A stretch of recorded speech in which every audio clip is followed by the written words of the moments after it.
Good morning! Dito tayo ngayon sa Casa sa Mitsubishi para sa pangalawang PMS sa ating sasakyan.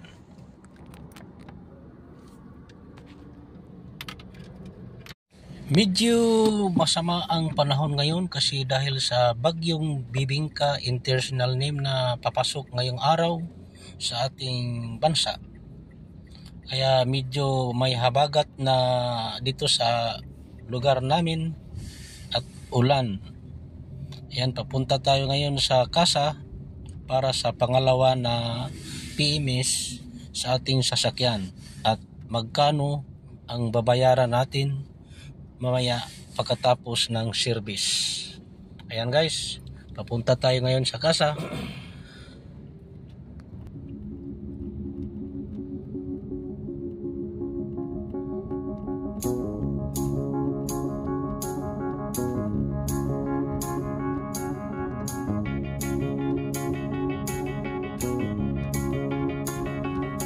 Find the real me. So let's go, seize the feeling. 'Cause you know it's time for the meaning. Now we show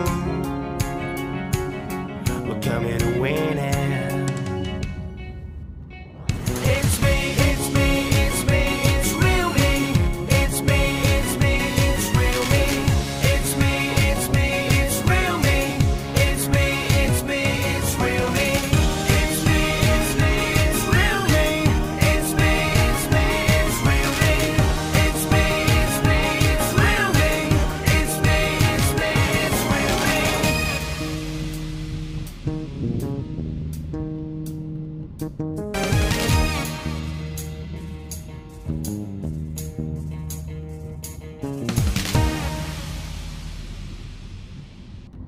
Ayan guys, malapit na tayo sa Casa guys.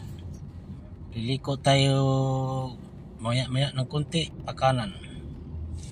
Medyo maulan-ulan talaga dahil to sa singaw ng bagyo na Bibingka na pumapasok sa ating bansa.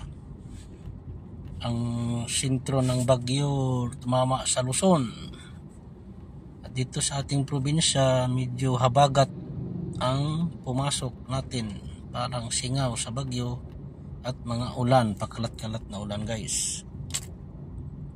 Yan guys, palapit-lapit na tayo dyan sa Casa para madali tayo matapos at konti lang ang mga magpa-service ngayong araw na to dahil sa masama ang panahon.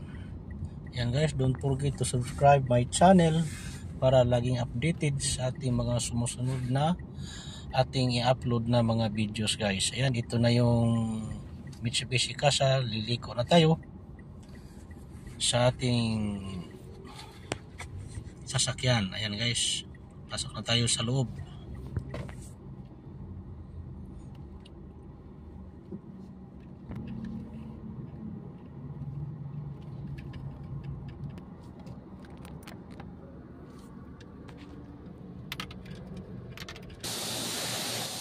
Ito na yung natin, yung sticker na nilagay sa security guard guys. Yan. Yan, ito dalhin natin itong warranty period. Pasok tayo. Ayan guys, transition na lang tayo guys. Ito na yung resibo natin guys na nabayaran natin 1,900 plus lang guys kasi top up lang tayo sa change oil at saka yung mga titanol at saka yung mga windshield lang ang ilagyan doon ang service natin. Yan lang guys. Yan, maraming salamat guys. Sana makatulong to sa ibang mga magpi-PMS. Yan, medyo maulan-ulan na ngayon guys. Goodbye, bye-bye.